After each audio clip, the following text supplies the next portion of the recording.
Καλή μας γεια σας. Θα ξεκινήσουμε, όπως και πάντα, με την Ζωή Λιοπούλου Αισθητικός. Θα συνεχίσουμε με την ψυχοθεραπεύτριά μας, την κυρία Μέρη Βλαχάκη. Εν συνεχεία θα μας μιλήσει ο ιστορικός μας ερευνητής, ο κύριος Παναγιώτης Τσαγκάρης. Και έχουμε και καλεσμένο μας, τον κύριο Ηλία Καπερώνη, δικηγόρο, μας συμβουλεύει για νομικά θέματα. Θα κλείσουμε το πρόγραμμά μας με στιγμιότυπα και δραστηριότητες από την ελληνική μας παροικία. Πάμε να δούμε το πρόγραμμά μας.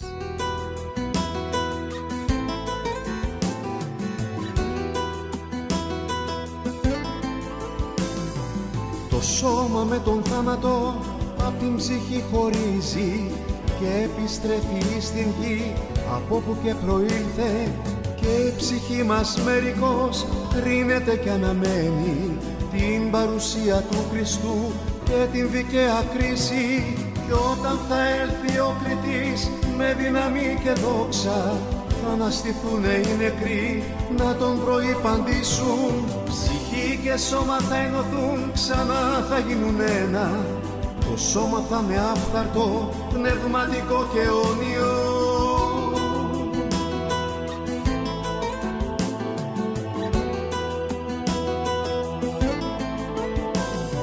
Κι οι ζωντανοί θα απαλλαγούν και αυτοί θα απαντήσουν τον βασιλιά στους ουρανούς για να κρυθούνε όλοι.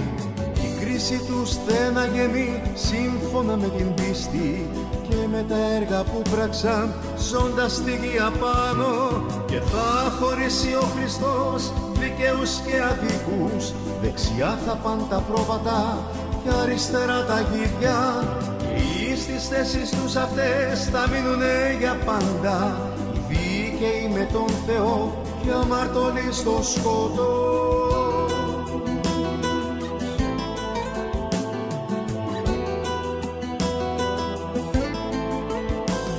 Η κρίση θα είναι τελική και αλλαγή καμία. Κανείς δεν ξέρει ακριβώς η κόλαση πως θα είναι. Πότε η κρίση θα γεννεί κανένας δεν γνωρίζει. Μόνο το ξέρει ο Θεός που παντογνώστης είναι. Δημιουργέ μας και κριτή για την παρακοή μας. Εδώ στη γη μας ξόρισες, μα πάλι απ' αγάπη. Έστειλες τον μονογενή Ανάσταση να φέρει, και θε να έλθει τελικά ζώντες νεκρούς να κρίνει. Πριν επιστρέψουμε στη γη σε σένα να στραφούμε, με γνησιά μετάνοια και να αξιωθούμε. Θάνατο να περάσουμε και όταν θα κριθούμε στους ουρανούς με τον Χριστό, αιώνια θα ζούμε.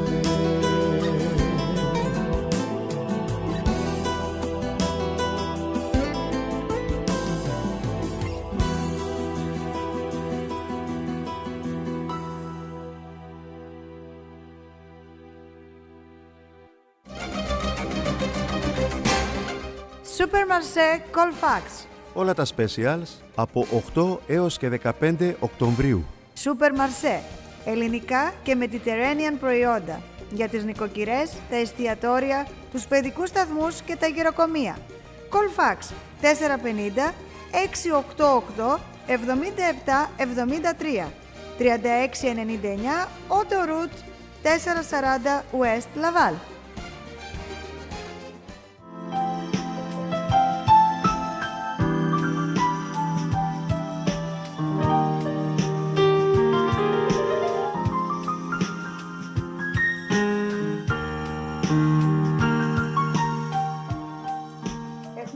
Στη Ζωή Λιοπούλου Αισθητικός. Τι κάνεις, Ζωή μου? Γεια σας, μια χαρά. Σήμερα θα μας μιλήσεις για τις ιδιότητες του ρυζιού. Τι κάνει το ρύζι? Το ρύζι δεν είναι μόνο το φάμε. καταναλώνουμε σαν φαγητό, έχει και πολλές άλλες ιδιότητες. Εμείς θα μιλήσουμε φυσικά για τις φυσικές συνταγές στο ρύζι στην επιδερμίδα μας. Τα τελευταία χρόνια, όπως ξέρουμε, αυξάνεται η χρήση ρυζιού σαν κύριο συστατικό σε διάφορα καλλιτικά λόγω των ευεργετικών ιδιοτήτων που έχει. Επίσης το ρύζι είναι ένα από τα μυστικά των γυναικών στην Ιαπωνία, που το χρησιμοποιούν οι γκέισες το 16ο αιώνα σαν μακιγιάζ προσώπου και για φροντίδα του δέρματός τους.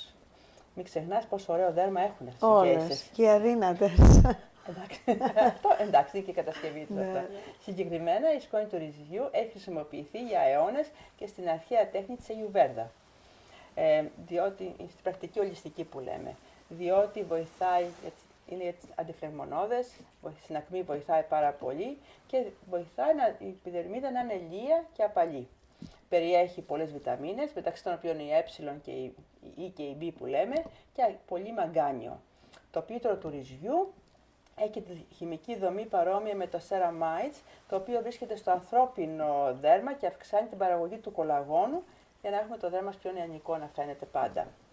Μπορούμε να το χρησιμοποιήσουμε σε πάρα πολλές κρέμες, λοσιόν και πολλές ακριβές εταιρείες το χρησιμοποιούν ήδη.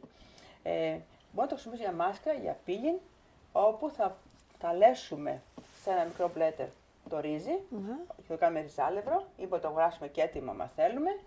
Και αυτό, πουλιέται έτοιμο το ριζάλευρο. Το ριζάλευρο, ναι, το πουλάνε και έτοιμο το ριζάλευρο, ή το κάνουμε αν θέλουμε και μόνες να το αλέσουμε. Άμα θέλουμε για peeling, το αλέθουμε λίγο, να είναι λίγο πιο χοντρούλι. Λίγο πιο, να μην είναι πολύ λίο σε σκόνη. Το οποίο, άμα βάλουμε μια κουταλιά από τη σκόνη του ρυζιού με λίγο λαδάκι, κάνουμε ένα ωραίο peeling στην επιδερμίδα μας, σε καθαρή επιδερμίδα, όπως λέμε πάντα, με κυκλικές κινήσεις. Και είναι το εξφόλιο που λέμε, το πρόσωπό μας να είναι πιο καθαρό, η απολέπιση, για να μπορέσουμε μετά να βάλουμε ή την κρέμα ή τη μάσκα ομορφιάς που θέλουμε. Βέβαια, μπορούμε να χρησιμοποιήσουμε και για μάσκα.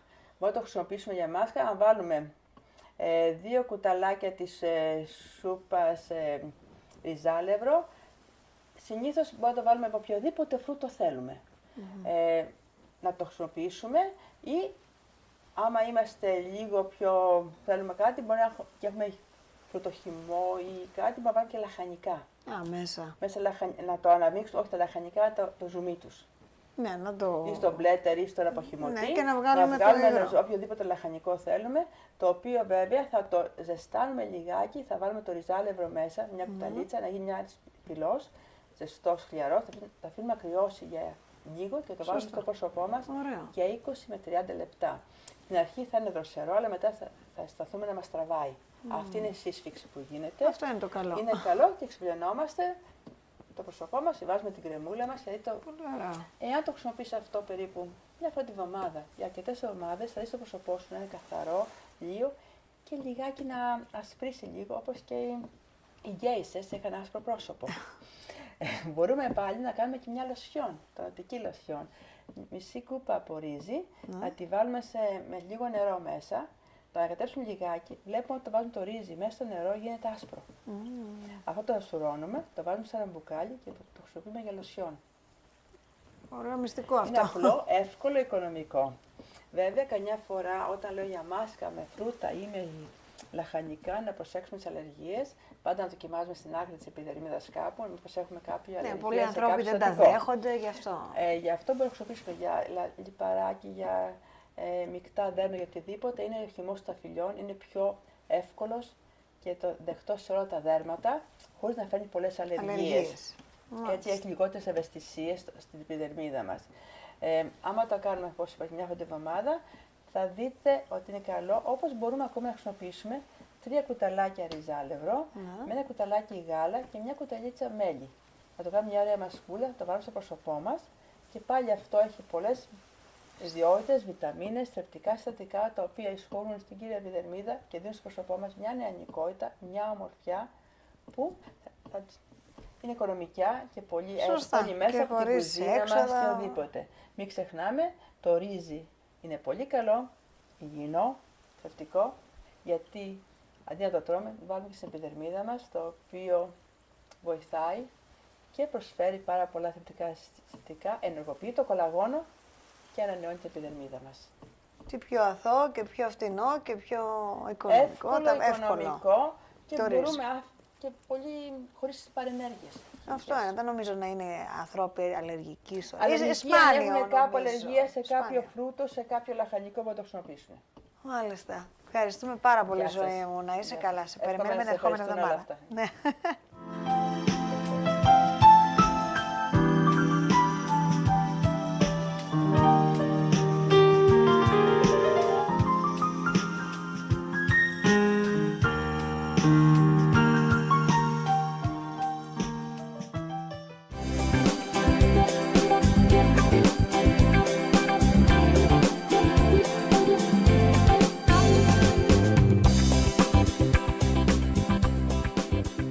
φίλοι μας, γεια σας. Έχουμε κοντά μας την ψυχοθεραπεύτριά μας, την κυρία Μέρη Βλαχάκη. Γεια σου, Μέρη μου. Γεια σου, Κυριακή. Να σε καλησπερίσω στην εκπομπή μας. Ευχαριστώ πολύ.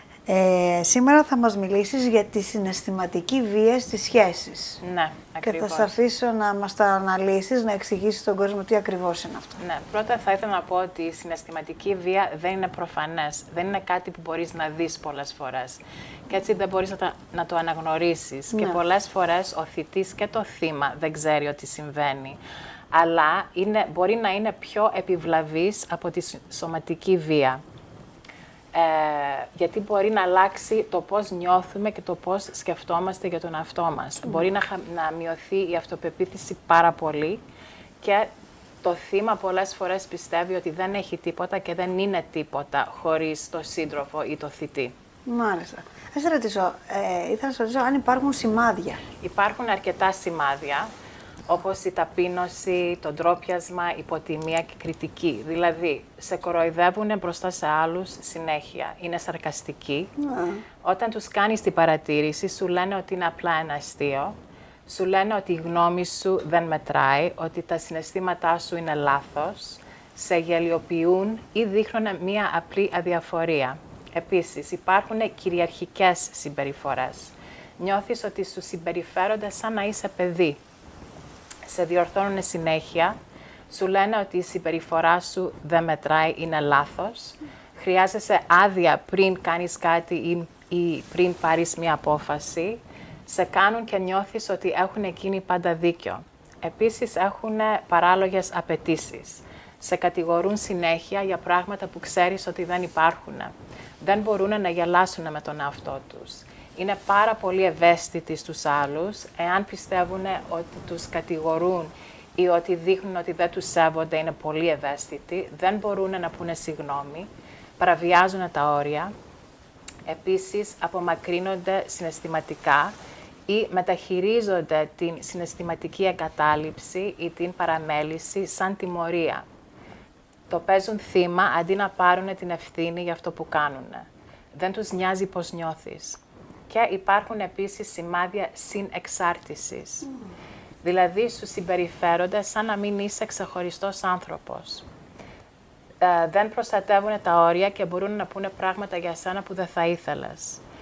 Δεν σέβονται ό,τι θέλεις εσύ και κάνουν αυτό που πιστεύουν είναι το καλύτερο για σένα.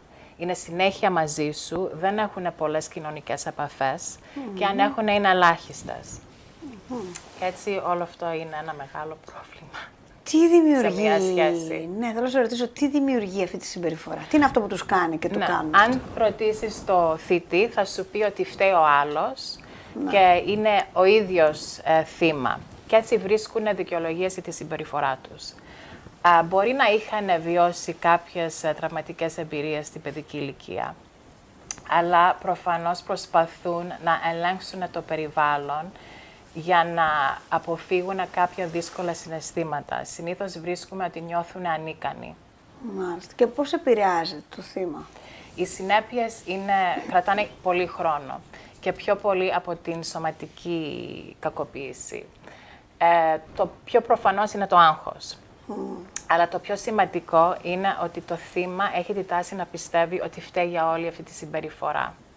Οι γυναίκες έχουν την τάση να είναι πάρα πολύ κριτικές με τον εαυτό τους.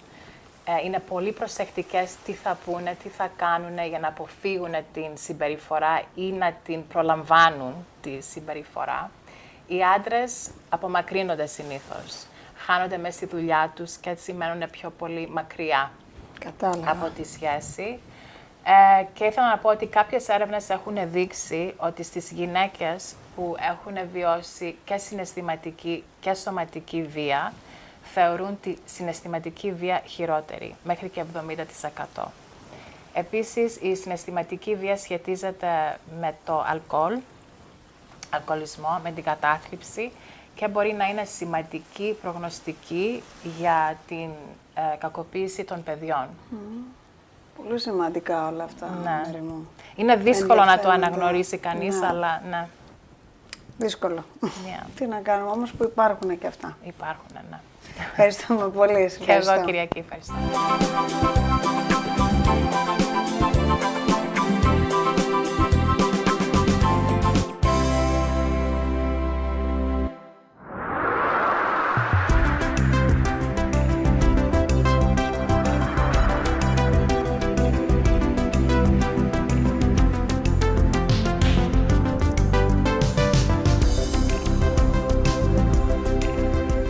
κοντά μας τον κύριο Παναγιώτη Τσαγκάρη, όπως και κάθε εβδομάδα. Τι κάνετε, να σας Μια χαρά, καλησπερίσω. εσείς? Καλά, εσείς. Για ποιο θέμα σήμερα θα μας μιλήσετε? Σήμερα θα μιλήσουμε για συγγραφείς του αρχαιοελληνικού κόσμου. Θα αρχίσουμε δηλαδή με ένα όνομα διάσημο, Ωραία. αλλά προτού όμως αρχίσουμε την ομιλία αυτή, θα ήθελα να σε ρωτήσω, Ναι. το όνομά σου είναι Κυριακή, Ναι. όπως μας το λες κάθε εβδομάδα. Μπορείς να μας πεις τι μπορεί να σημαίνει το όνομα Κυριακή? Εγώ το μόνο που ξέρω τι σημαίνει είναι το ότι είναι ένα όνομα της εβδομάδας, μια ημέρα της εβδομάδας, ας πούμε. Κυριακή. Και όμως τα λεξικά μας λέγουν ότι το όνομα Κυριακή, εκτός που είναι ένα ωραίο όνομα και είναι πραγματικά της Αγίας αυτής της ημέρας, μας λένε επίσης ότι το όνομα Κυριακή προέρχεται από το όνομα Κυριάκος, που σημαίνει Κύριος. Και μάλιστα Κύριος της υψηλής κυριότητας, δηλαδή αυτός που κατέχει τα πάντα. Στην προκειμένη περίπτωση βέβαια ο Θεός. Δηλαδή κατέχω τα πάντα. Άρα έχεις ένα πολύ σπουδαίο όνομα. Ωραίο Αλλά ας αφήσουμε όμως αυτά και θα ήθελα, ή μάλλον θα προσπαθήσω να πω ότι τώρα τελευταία άκουσα ότι θα έρθει και μια τραγουδίστρια από την Ελλάδα που λέγεται Άλκιστη. Η Άλκιστη Πρωτοψάλτης, ναι. Λοιπόν, αυτό μου κίνησε την περιέργεια να δω από πού προέρχεται αυτό το όνομα. Το Άλκιστης. Και ακριβώς. Και έτσι λοιπόν έψαξα τα ομηρικά λεξικά και μου έκανε εντύπωση ότι το όνομα Άλκιστη είναι σύνθετο, έχει δηλαδή δύο ονόματα, το Άλκη και το Εστία. Δηλαδή το Άλκη που σημαίνει χάρη και το Εστία, Άλκιστία, που σημαίνει την οικογένεια, το σπιτικό δηλαδή της οικογένειας. Άρα λοιπόν Άλκιστία, Άλκιστη σημαίνει ακριβώς η χάρη της οικογένειας. Πολύ Τώρα, ωραία. κάθε εβδομάδα λοιπόν θα εξηγούμε και ένα όνομα, Και ένα γιατί όνομα. οι Έλληνες Ωραίο. τα παλιά τα χρόνια δεν δίνανε ένα όνομα στην τύχη. Ποτέ στην τύχη. Όταν το δίνανε, ξέρανε γιατί το δίνανε και για ποιο λόγο το δίνανε κλπ. Και τι εννοούσε αυτό το όνομα. Μάλιστα. Αλλά σε Ωραία. επανέλθουμε τώρα σε αυτούς τους διάσημους συγγραφείς. Και θα μας μιλήσετε για τους συγγραφείς Για τους σήμερα? συγγραφείς. Όχι όλους φυσικά. Δεν μας παίρνει και ο χρόνος. Από εβδομάδα και μετά. Ένα χαρακτηριστικό του αρχαιοελληνικού κόσμου, γιατί είναι πολλά τα χαρακτηριστικά του αρχαιοελληνικού κόσμου, ήταν η καλλιέργεια του προφορικού λόγου. Ωραία. Γιατί? Διότι έτσι μπορούσαν να εκφράσουν, να αναλύσουν, να μεταδώσουν ιδέες, εικόνες και ιστορίες. Ωραία. Με την ανακάλυψη όμως της γραφής, ό,τι κατέγραφαν ήταν προϊόν του προφορικού λόγου. Έτσι, ο καταγραφόμενος λόγος, δηλαδή το κείμενο που κατέγραφαν τότε οι αρχαίοι συγγραφείς, διαδόθηκε και έγινε κτήμα ολόκληρης της ανθρωπότητος, με τη γραφή φυσικά. Ο Όμηρος, γιατί αυτόν θα απομιλήσουμε σήμερα, ο Όμηρος λοιπόν ήταν ένας θαυμάσιος συγγραφέας που κατέγραψε πράγματα όχι μόνο της εποχής του, αλλά και πριν από αυτόν γεγονότα τα οποία τα κατέγραψε που πήγαν σε αυτόν από τον προφορικό λόγο. Έτσι σήμερα τα μελετούν οι άνθρωποι και τα θαυμάζουν και μάλιστα αυτός ο σύγχρονος κόσμος λέει τα καλύτερα λόγια και μάλιστα προσπαθούν να τον οικειοποιηθούν και να πούνε ότι ξέρεις, σε εμάς γεννήθηκε ο Όμηρος. Μάλιστα 7 πόλεις διεκδικούν τον τόπο της γέννησής του. Ο ίδιος ο Πλάτωνας αργότερα ονόμασε τον Όμηρο θεϊκό ποιητή και συγγραφέα. Τώρα γιατί τον ονόμασε, αυτά θα τα πούμε την επόμενη εβδομάδα. Σε μια άλλη εκπομπή, ναι, να έχουμε και το χρόνο. Να έχουμε και το χρόνο, γιατί είναι πολλά αυτά που έγραψε ο Όμηρος. Πολύ ωραία. Ευχαριστούμε πολύ κύριε Παναγιώτη. Και εγώ για την υπομονή σας. Ευχαριστώ, να είστε καλά.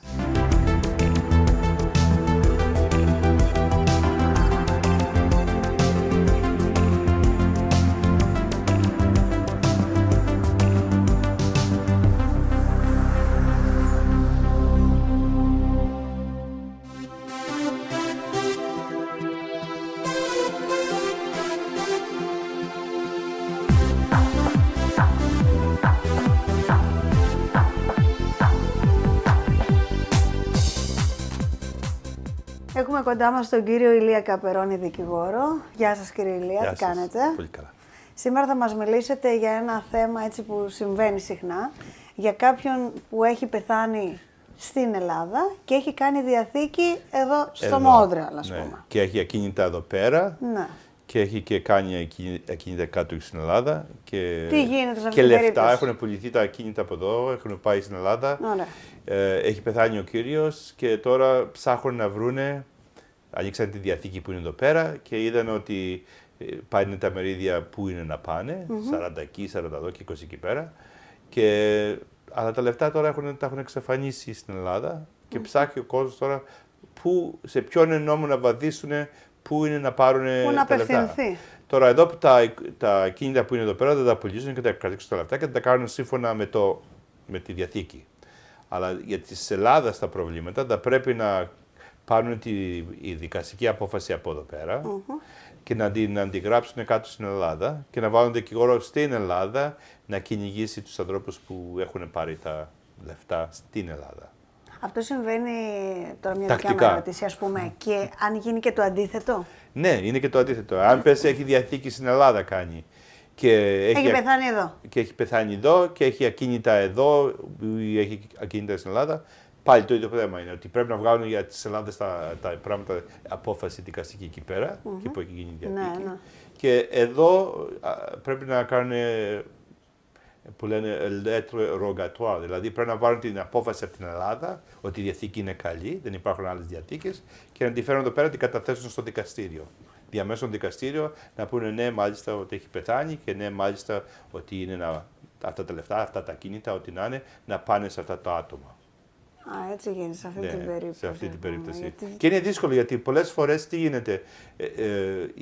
Το κράτος από εδώ στέλνει κάτω εκεί, παράδειγμα, λεφτά σύνταξης κτλ. Και πάνε ευθείαν μέσα στο λογαριασμό στην Ελλάδα. Και όταν πεθαίνει το άτομο και πολλές φορές υπάρχει καμιά ανιψιά, κανένας ανιψιός, μπορεί να το πάρει, δεν νομίζω ότι το οποίο έχω ανοίξει μαζί το βιβλιάριο. Τον έχει βάλει σαν συνδικαιούχο που λέμε. Ναι. Μπορεί να τα πάρει. Και δεν μπορεί να τα πάρει νόμιμα, αλλά τα παίρνουν. Τα παίρνει. Άμα είναι συνδικαιούχος, γι' αυτό μπαίνει ο συνδικαιούχος. Ναι, από το ξέρω στην Ελλάδα, δεν ξέρω. Ναι, έτσι είναι και εδώ πέρα. Το θέμα είναι ότι μπήκανε μέσα να βοηθήσουν, δεν μπήκανε μέσα να πάρουν τα λεφτά. Μάλιστα. Και μπορεί να είναι μια δικαστική απόφαση να τους πούνε να τα φέρουν τα λεφτά πίσω. Γιατί πολλές φορές αυτός που τα έχει πάρει θα έχει δικαίωμα μόνο τα 20%, 40%, 50%. Έχει κανένα αδερφό, καμιά αδερφή, κανένα νύψιο. Και δεν είναι όλα δικά του και τα έχει πάρει παράνομα. Δηλαδή, εσύ και εγώ μπορούμε να έχουμε ένα λογαριασμό μαζί, παράδειγμα. Και κάνουμε μια επιχείρηση. Έτσι ζούμε μαζί, όπως πολλές φορές. Δεν εννοεί ότι τα μισά είναι δικά σου και τα μισά είναι δικά μου. Όχι, απλώς θα είμαι σαν συνδικαιούχος εγώ και σε περίπτωση που δεν μπορείς εσύ, ας πούμε, να πας, πάω εγώ. Αλλά όχι ότι είναι μισά λεφτά δικά μου. Έτσι νομίζω εγώ. Ναι, έτσι είναι όμως. Αλλά πρέπει να αποδείξει το άτομο που πήρε τα λεφτά ότι είναι πράγματι δικά του τα λεφτά. Κατάλαβα. Υπάρχει μια διαδικασία. Ναι, αλλά είναι μεγάλη διαδικασία. Δηλαδή από εδώ δεν είναι διαδικασία τόσο πολύ, γιατί οι δικαστικές απόφασεις εδώ πέρα είναι πιο εύκολα. Ενώ στην Ελλάδα υπάρχει πολύ χαρτούρα, ας το πούμε. Ναι, υπάρχει. Χαρτική υπόθεση. Και πρέπει, παράδειγμα, στην Ελλάδα είναι πιο δύσκολο γι' αυτό λέω είναι καλύτερα, εάν γίνεται από εδώ, να πάρεις δικαστική απόφαση και να την πας να την καταθέσεις στην Ελλάδα. Γιατί άμα να πας στην Ελλάδα να πάρεις δικαστική απόφαση, θα αργήσει πάρα πολύ. Από ό,τι ξέρουμε. Μάλιστα. Ευχαριστούμε πολύ, κύριε Ηλία. Να είστε καλά. Παρακαλώ.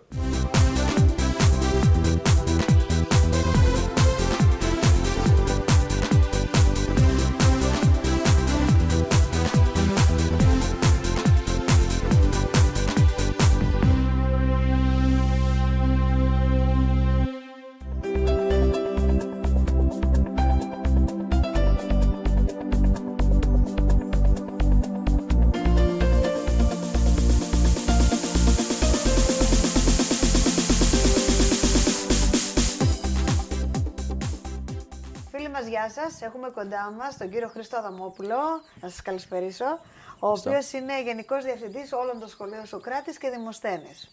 Να σας καλησπερίσω και πάλι. Έχετε έρθει σήμερα εδώ για να μας μιλήσετε για τα σχολεία μας, το Σωκράτη και Δημοσθένη. Θα σας αφήσω να μας τα πείτε.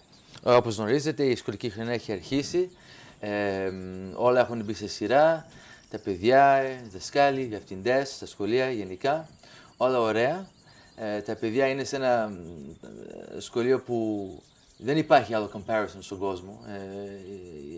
Ίσως πολλές φορές το παίρνουμε λίγο, ψάχνουμε να βρούμε πού υπάρχει πρόβλημα και τι, αλλά είναι τόσο καλό αυτό το σχολείο που είμαστε, ας πούμε, οι άλλες κοινότητες και και άλλοι οργανισμοί κοιτάνε πώς και τι να μας κάνουν match αυτό που κάναμε εμείς εδώ στο Μοντρεάλ με το κάτι Δημοσθένη.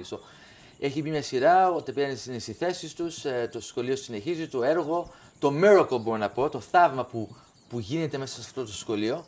Είναι πραγματικά ένα θαύμα όταν ένα παιδί έρχεται μέσα και τα περισσότερα μιλάνε μόνο λίγο αγγλικά όταν αρχίζουν στον νηπιαγωγείο και στο προνήπιο και φεύγουν με 3 γλώσσες. Είναι ένα θαύμα που είναι μέσα στην τάξη και αυτό είναι η δουλειά που κάνουν οι δάσκαλοι που είναι όλοι dedicated για τις ελληνικές οικογένειες εδώ στο Μοντρεάλ και γι' αυτό έχουμε ένα πολύ successful σχολείο, μπορώ να πω. Από ό,τι ξέρω θα ξεκινήσουν τώρα και οι 7 Νοεμβρίου το open house που λέμε, οι πόρτες ανοιχτές για να δει ο κόσμος. Αρχή Νοεμβρίου, όπως κάθε χρονιά, αρχίζουμε το open house. Μπορεί να μας φαίνεται λίγο νωρίς, είμαστε ακόμα στο Σεπτέμβριο, μόλις έχουμε μπει μέσα, αλλά έτσι είναι το σύστημα εδώ στο Quebec. Όλα τα σχολεία αρχίζουν τη διαδικασία αυτή για να μαζέψουν εγγραφές για του χρόνου, την ερχόμενη χρονιά. Τώρα μιλάμε για 2016-2017. Και έτσι και εμείς έχουμε ήδη αρχίσει τα publicity, τη διαφήμιση για τις εγγραφές για του χρόνου. 2 με 7 Νοεμβρίου θα έχουμε open house, ανοιχτές πόρτες, σε όλα τα παρατήματα.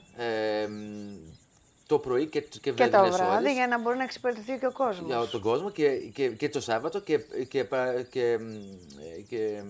και κάνουμε invite όλους, ιδιαίτερα οι νέες οικογένειες, να έρθουν στο open house, στο παράτημα που θέλουν. Μπορεί να πάνε και στο 2 και 3 να δουν άμα δεν είναι σίγουροι πού θέλουν να πάνε. Σωστά, ανάλογα την περιοχή που μένει και ο καθένας. Πού έχουμε λεωφορείο και πού δεν έχουμε. Σωστά. Για να δουν και ήδη μόνοι τους το έργο που γίνεται μέσα στο σχολείο. Σωστά. Και να έχουν μια καλύτερη ιδέα τι κάνουμε. Και να τους πείτε κιόλας ότι υπάρχει και το πρόγραμμα, το Service de Garde, το After School να το πούμε και στα αγγλικά, που είναι και το πρωί τώρα και το πρωί και το απόγευμα. Αρχίζουμε από τις 7 η ώρα το πρωί με Service de Garde, που μέχρι που ανοίξουν οι πόρτες του σχολείου και κανονικά τα μαθήματα.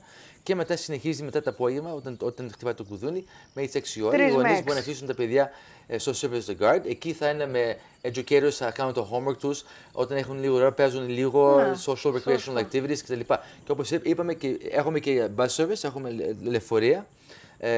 Σε μεγάλα zones γύρω από τα σχολεία, δεν είναι μόνο η γειτονιά εκεί κοντά, είναι αρκετά μεγάλα τα zones και για πολύ καλή τιμή οι γονείς μπορούν να έχουν λεωφορείο ή το πρωί ή το απόγευμα και μπορώ να πω επίσης πως είναι για τους περισσότερους πόρτα με πόρτα. Δεν πάει στη γωνία, έρχεται στην πόρτα του σπιτιού σου δηλαδή το λεωφορείο. Συνήθως 95% της οικογένειας μαζεύουν τα παιδιά μπροστά από το σπίτι. Ο γονείς ούτε χρειάζεται να βγει έξω από το κάθεται μέσα με την παντόφλη, με τον καφέ. Περιμένει το σχολείο το πρωί και το απόγευμα όταν επιστρέφουν και πάλι κατευθείαν μέχρι την πόρτα. Και είναι καλό να πούμε και να το πείτε κι εσείς ότι στο σχολείο υπάρχει και το hot lunch για κάποιο γονέα που δεν προλαβαίνει να μαγειρέψει, η pizza day, έχουμε το hot lunches, pizza days και τα λοιπά, catering για τα παιδιά, οι γονείς που δεν έχουν την ώρα και προτιμούν να έχουν hot lunch, να δώσουν τα παιδιά στους hot lunch. Έχουμε ένα πολύ εξωτερικό σχολείο, τρίγλωσσο όπως είπατε, και πάει καλά και τώρα αρχίζουμε το open house στο αρχή Νοεμβρίου και όσοι καινούργιοι γονείς ενδιαφέρον να μετάξουν τα παιδιά τους, τώρα είναι ευκαιρία. Για περισσότερες πληροφορίες, ναι, ένα τηλέφωνο δώστε. Ένα τηλέφωνο και ένα website. Το website του σχολείου είναι www.socdem.org www.socdem.org και το τηλέφωνο, το κεντρικό τηλέφωνο είναι το 514-738-2421, extension 113. Επειδή δεν μας παίρνει ο χρόνος και θέλω να σας ρωτήσω, επειδή έχω μάθει ότι θα έχετε πλάνα για κάποιο γυμνάσιο, θα κλείσουμε εδώ την εκπομπή και θα σας περιμένω την ερχόμενη εβδομάδα να μας μιλήσετε γι' αυτό, γιατί είναι σημαντικό. Σίγουρα θα είμαι εδώ. Σας ευχαριστώ πάρα πολύ, κυρία Αδαμόπουλε. Να είστε καλά.